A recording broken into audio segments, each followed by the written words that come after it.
আন এটি ভিডিঅ'লৈ আপোনালোক সকলোকে স্বাগতম জনাইছোঁ। আৰু এতিয়া হৈছে পুৱাৰ সময় আৰু আজি ৰ'দটো অকণমান ওলাইছে। আগতে আমি বৰষুণ পৰিলে ভিডিঅ' বনাওঁ, বুমেৰিং কৰোঁ, ফটো কৰোঁ, কিন্তু এতিয়া মানে ৰ'দ দেখিলে কৰিবলগীয়া ধৰণৰ হৈছে, যিহেতু ৰ'দ দেখিবলৈ নোহোৱা হৈছে বহু দিন ধৰি। আৰু আজি অকণমান বতৰটো ভাল, সেয়েহে ভাবিলোঁ অকণমান ভিডিঅ'টো কৰি থওঁ আৰু বা কেতিয়া দেখা পাওঁ ৰ'দ ঠিকটো নাই। আৰু এয়া মায়ে পুৱাই গা পা ধুই মেলি আহি এটা বস্তু খুলি আছে, আনবক্সিং কৰি আছে। কি থাকিব পাৰে বাৰু বক্সটোৰ ভিতৰত? ময়ে কৈ দিছোঁ বাৰু। এই বক্সটোৰ ভিতৰত আছে সুদূৰ উৰিষ্যাৰ পুৰীৰ জগন্নাথ মন্দিৰৰ প্ৰসাদ। দৰাচলতে কেইদিনমান আগতে মায়ে কিবা এটা ভাবি তাত থকা অসম পাণ্ডা, যাৰ লগত আমাৰ খুব ভাল সম্পৰ্ক এটা বৰ্তমান গঢ় লৈ উঠিছে, যিহেতু আমাৰ কেইবাৰ তাত যোৱা হৈছে, গতিকে তেনেধৰণেই সম্পৰ্কটো গঢ়ি উঠিছে। আৰু তেখেতক কৈ মেলি মায়ে কিবা এটা ভাবি জগন্নাথ মন্দিৰত ভোগ আগবঢ়াবলৈ দিছিলে আমাৰ নামত, আৰু সেইবাবেই তেখেতে ভোগ আগবঢ়াইছে। আৰু আগবঢ়োৱাৰ পিছত আমালৈ এয়া প্ৰসাদ তেওঁ কুৰিয়াৰ যোগে পষ্ট কৰি পঠিয়াই দিছে। গতিকে আমাৰ সৌভাগ্য বুলিব লাগিব যে আমি নোযোৱাকৈ, ইমান দূৰলৈকে নোযোৱাকৈ ইমান পবিত্ৰ জগন্নাথ মন্দিৰৰ প্ৰসাদ আমি ঘৰতে খাবলৈ পাইছোঁ। আৰু পাণ্ডাজনৰ নাম হৈছে পিণ্টু মহাপাত্ৰ। খুব সহায় কৰা মানুহ তেখেত, খুব ভাল মানুহ। আপোনালোকে যদি কেতিয়াবা পুৰী মন্দিৰ, জগন্নাথ মন্দিৰলৈ যায়, তেনেহ'লে তেখেতক যোগাযোগ কৰিব পাৰে।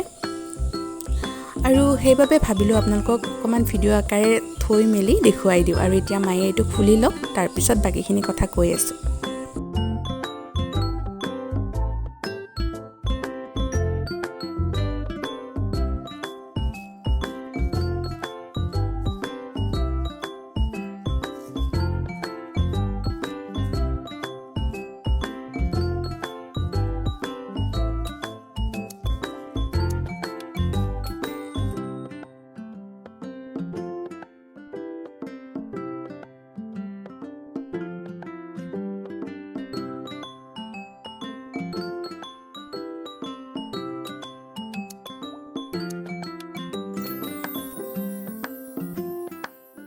আৰু এনেকুৱা ধৰণে শুকান প্ৰসাদ পঠোৱা হৈছে। আৰু এয়া মায়ে প্লেটত উলিয়াই লৈছে, যিহেতু ওচৰ পাজৰে যিমান মানুহ আছে গোটেইকে মায়ে দি আহিব, আৰু লগতে বাহঁতক, তেনেধৰণে সকলোকে দিয়া হ'ব।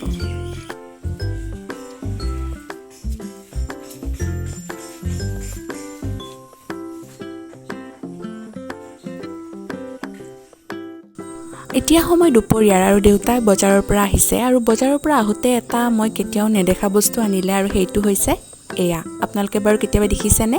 মই কিন্তু আজিয়ে ফাৰ্ষ্ট দেখিছোঁ, সেইকাৰণে ভাবিলোঁ ভিডিঅ' আকাৰে আপোনালোককো দেখুৱাওঁ। এই গছডালৰ নাম হৈছে শতমূল, আৰু বহুত হেনো গুণী গছ এইডাল। যিখিনি তলত থকা বস্তু যিখিনি দেখিছে আলু ধৰণৰ, সেই বস্তুখিনি খালে হেনো খুব ভাল, বহুত বেমাৰৰ কাৰণে। আৰু বাকী গছডাল হেনো দেউতায়ে মানে পুতি ৰাখিব, তলৰ অলপ অংশ খাবলৈ ৰাখি বাকীখিনি পুতি থৈ দিব। যিহেতু প্ৰথমবাৰৰ বাবে দেখিলোঁ, ভাবিলোঁ আপোনালোককো দেখুৱাই দিওঁ। আৰু কোনে কোনে আগতে জানে এই গছডালৰ বিষয়ে কমেণ্ট কৰি জনাবচোন।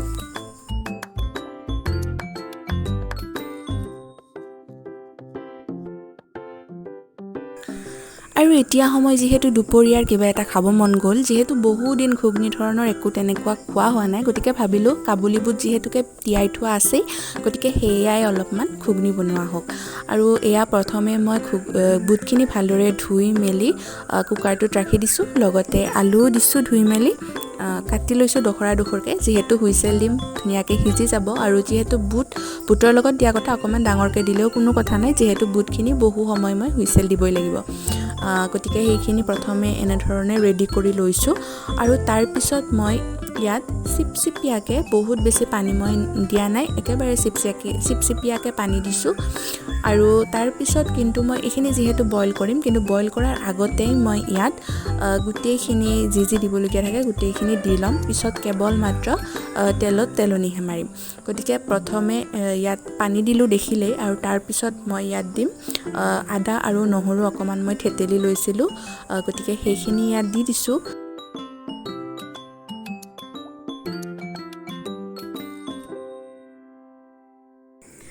আৰু তাৰপিছত মই ইয়াত দিম সোৱাদ অনুসৰি নিমখ। আৰু আৰু তাৰ পিছত এটা জলকীয়া এনে ধৰণে কাটি দিছোঁ। আপোনালোকে যদি জলকীয়া বেছিকৈ খায় তেনেহ'লে বেছিকৈ ব্যৱহাৰ কৰিব। খুন্দি লোৱা আদা, নহৰু, নিমখ আৰু জলকীয়াটো দি উঠাৰ পিছত মই কুকাৰৰ ঢাকনিখন মাৰি দিছোঁ আৰু তাৰ পিছত মই এইখিনি হুইচেল আহিবলৈ গেছত উঠাই দিম। আৰু এনেদৰে মই প্ৰায় 7-8টামান হুইচেল অহাৰ পিছত নমাই থ'ম। আপোনালোকে বুটখিনি কিমানখিনি সিজিলে খাবলৈ ভাল পায় সেই হিচাপেৰে হুইচেলটো দি ল'ব। মই যিহেতু অকণমান সিজা হ'লে খাবলৈ ভাল পাওঁ সেইকাৰণে বেছিকৈ হুইচেল দিছোঁ। আৰু তাৰপিছত পেনখন বহাই দিছোঁ অকণমান গৰম হ'বলৈ। আৰু পেনখন গৰম হোৱাৰ পিছত মই ইয়াত ব্যৱহাৰ কৰিছোঁ মিঠাতেল।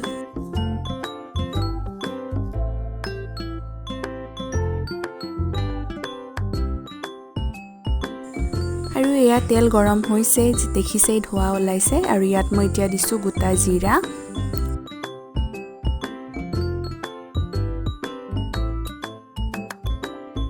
তাৰপিছত দিছোঁ কম পৰিমাণে লং আৰু দালচিনি।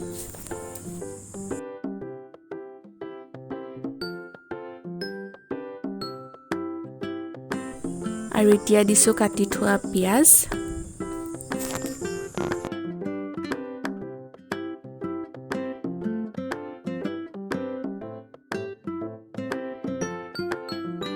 আৰু পিঁয়াজখিনি অকণমান ভজা হোৱাৰ পিছত মই ইয়াত মছলা হিচাপে ব্যৱহাৰ কৰিম অকণমান জিৰা গুড়ি।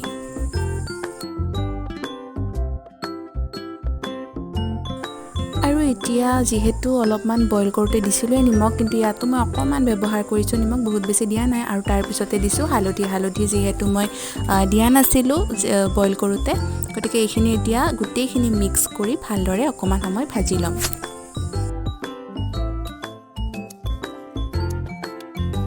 আৰু মছলাখিনি অকণমান ভজা হোৱাৰ পিছত এয়া আমাৰ বইল হোৱা বুট আৰু আলুখিনি এতিয়া ইয়াতে দিব পৰা হৈ গৈছে। এতিয়া মই অকণমানকৈ এনেধৰণে তেলখিনি দি দিছোঁ।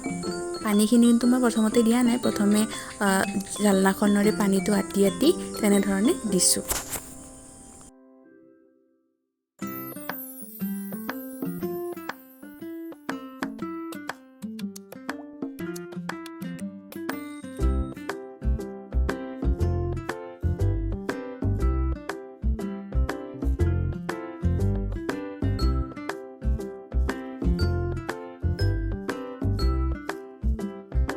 আৰু উহোৱা বুট আৰু আলুখিনি অকণমান ভাজি লোৱা হোৱাৰ পিছত মই ইয়াত অকণমান চেনি ব্যৱহাৰ কৰিছোঁ, যাতে সোৱাদটো অকণমান বেলেঞ্চ হৈ থাকে।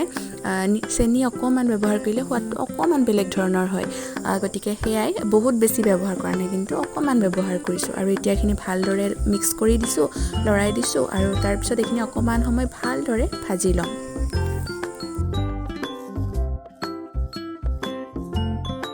অকণমান ভালদৰে ভজা হোৱাৰ পিছত মই ইয়াত কুকাৰত থকা পানীখিনি, মানে উহোৱা বুট আৰু আলুত যিখিনি মই পানী দিছিলোঁ সেই পানীখিনি যিহেতু কুকাৰতে আছিলে, সেই পানীখিনিয়ে মই প্ৰথমে ইয়াত দি দিছোঁ।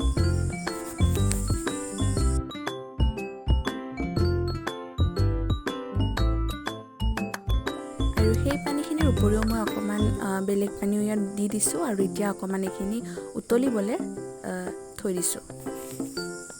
আৰু যিহেতু ঘুগুনিখিনি এতিয়া উতলি আছে আৰু ভালদৰে উতল অহাৰ পিছত সেইখিনি নমাই থ'ব পৰাই হৈ যাব, গতিকে মই এয়া কাটা ধনিয়া, মানে মান ধনিয়া ছিঙিবলৈ আহিছোঁ। আৰু টাবতে আছিলে মায়ে কৰা, গতিকে সেয়াই মই এতিয়া কাটি লৈছোঁ আৰু এইখিনি উতলি থকা ঘুগুনিখিনিৰ ওপৰত দি দিম। আৰু তাৰপিছত ঢাকনিখন মাৰি মই গেছটো অফ কৰি ৰাখি থ'ম। আৰু মোৰ ভাগৰ ঘুগুনি হৈ গ'ল। আৰু ৰুটি কৰা কামটো সদায় মায়ে কৰে, মা যদি ঘৰত থাকে তেতিয়া মায়ে কৰে, গতিকে এতিয়া মায়ে কৰি আছে ৰুটি। আৰু আমি এতিয়া খাম দুপৰীয়াৰ সাজত আজি ৰুটি আৰু কাবুলী বুটৰ ঘুগুনি। আজিৰ ভিডিঅ'টো ইমানখিনিয়ে। পুনৰ লগ পাম এটি নতুন ভিডিঅ'ৰ সৈতে অতি সোনকালে। যেতিয়ালৈকে সকলো ভালে থাকক, সুস্থ থাকক।